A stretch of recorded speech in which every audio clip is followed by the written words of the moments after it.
Hey, what's going on, everyone? I hope you guys are having a wonderful Thanksgiving weekend. I'm Jaren, and today we are talking about Wicked.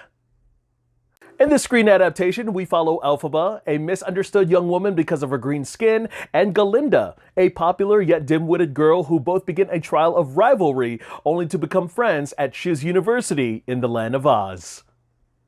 Now, for those of you who are unfamiliar with the original source material, this is an adaptation to the novel Wicked, The Life and Times of the Wicked Witch of the West. And then it got adapted to a Broadway musical back in 2003, which was written by Winnie Holtzman and music and lyrics by Stephen Schwartz.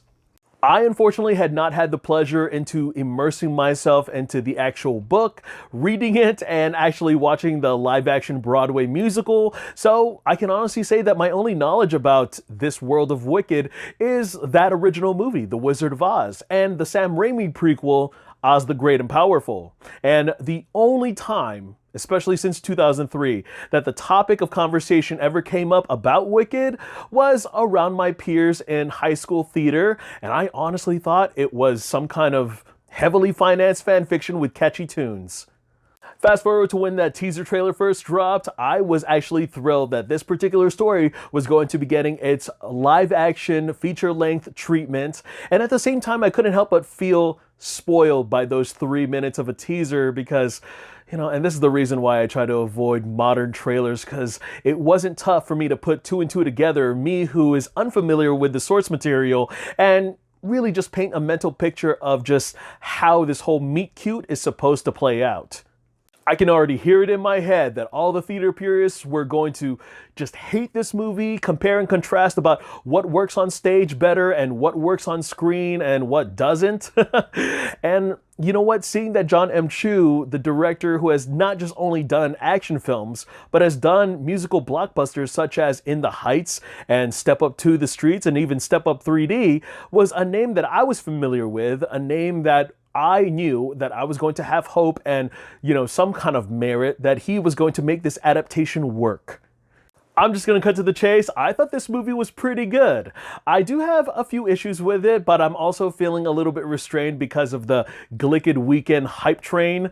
And maybe I was looking forward to loving it more than actually liking it. Maybe it's because of the way the story, the recontextualization made me feel because of my views on the original classic, feeling a little bit invalid and icky. Now, I didn't grow up with the original Wizard of Oz. I mean, I watched Twister, which really referenced Wizard of Oz a lot, but I don't necessarily hold that original classic up to any special category of cinematic standards, and I just feel a little bit conflicted in my mind about viewing the villain as the canonical protagonist of this particular story. Starting off with the way the movie looked, I thought it was quite immersive and fantastical. The world of Oz and its mixture of practical set designs, architecture, the utilization of color aesthetics, costume designs, and just a little bit of blend of CGI was just spectacularly presented. Pink and green just so happens to be the essential signature when it comes to the look of Galinda and Elphaba, and I'm not sure if it was just me or the light bulb in the projector, the way that they lit the scenes, or if something bad happened in post-production, but there were some shots that seemed a little bit overexposed and a little bit too dark. Like, some of the day scenes were too bright and some of the night scenes were really dark. You'll know it when you see it, but for those of you who know what I'm talking about, do you know what happened? The film is 2 hours and 40 minutes, and if you ask me, it is quite a stretch for a film that is neither an action blockbuster or a sci-fi fantasy epic, and at times you could really feel that runtime. There are moments where it does feel like it just drags just a little bit, but really looking back on it, I couldn't necessarily find a good reason to trim down any of the scenes that really enriched that story. For example, when it comes to the world of Oz, the history, the people, and their way of life, many times in various iterations, a lot of that world is easily kind of glossed over. A lot of those details get lost, and I thought it was a refreshing approach for them to really tackle the culture in various angles. And also the speaking animals and their dire hardships. I thought that subplot was a very fascinating subject to tackle, and I really wish we got to dive more into it. So before actually watching this movie, I have listened to and have heard both songs Popular and Defying Gravity from various renditions, and they did not disappoint here. Defying Gravity for me, I thought is very moving. It really tugs at my heartstrings, and this is even before I found the context to what the scene was for. Oh, so good. I know there's a lot more to this track list that is worth mentioning, but unfortunately for me, I think both of those songs that I mentioned were the ones that really spoke to me on a musical level. I think those were the more memorable ones. Although I would like to add that one song, What Is This Feeling, would have to be considered a new favorite. I love the way that montage was just cut together and just how both characters were becoming so passive aggressive towards each other as roommates. It was cute and hilarious all in one swoop. Getting into the talent here, we have Ariana Grande playing the role of Galinda. And I gotta admit, I've had a crush on Ariana ever since her Nickelodeon days in a show called Victorious.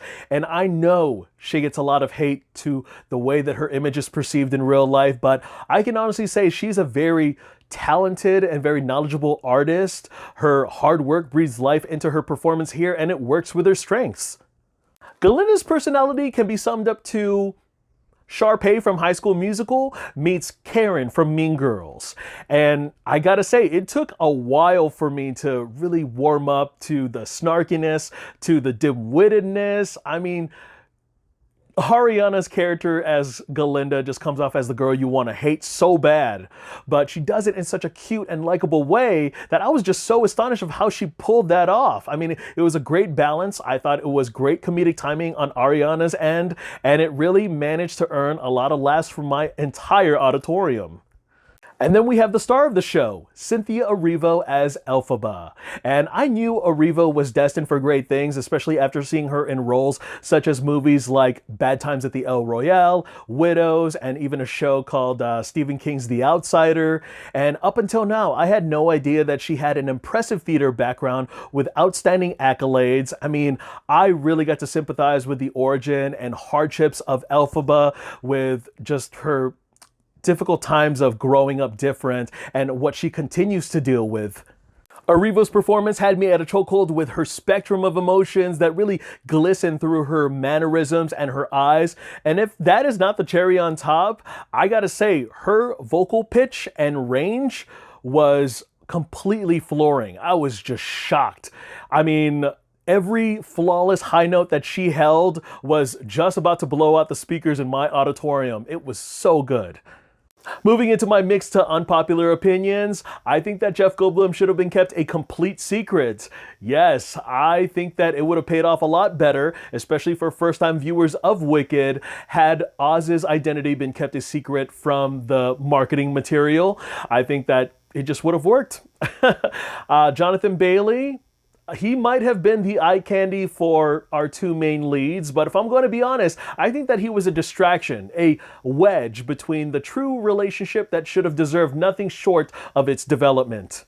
Oh, yes, that's right. That is my opinion. I personally think that Elphaba and Galinda should have been lovers. And I'm not trying to sexualize it. It is undoubtedly that when it comes down to the performances of Erivo and Grande, they had irresistible chemistry. I think that a lot of their emotional and character growth just blossomed into something more than just friendship, especially towards the third act, like when the stakes were high and right before we cut to black, like, go back and listen to Defying Gravity. That was just way too beautiful, way too intimate to just be called friendship. Overall, I think that Galinda the Good did Dorothy dirty in that original Oz movie because she knew about the transportation, the train to the Emerald City, and yet she still made her walk the yellow brick road, like all the way around. The musical aspect may have not won me over of the entire track list, but a lot of the details that came to the screen from Gregory Maguire's novel as well as the Broadway musical made me really appreciate just how fascinating and enchanting this particular story was and how cinematic it could be. It is undoubtedly that Erivo and Grande are magnetic in their own way, but they are together electrifying.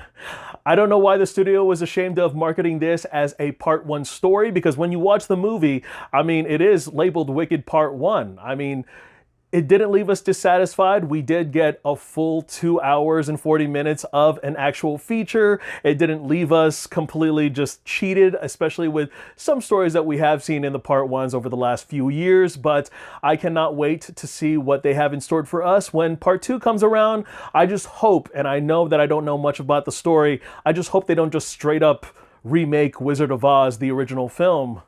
But we'll see. All right, guys, that's all I got to share about that movie. If you're not a fan of musicals, don't watch this. But if you're curious about this, if you have seen the musical show or even read the book, I mean, by all means, go see it on the big screen. Support this movie. I'm Jaren Agbanawag. I hope you guys are having a wonderful weekend. Look forward to more reviews. And I want to thank you guys again for taking some time out of your day to hear me talk some movies. I'll see you guys at the theater. Take care.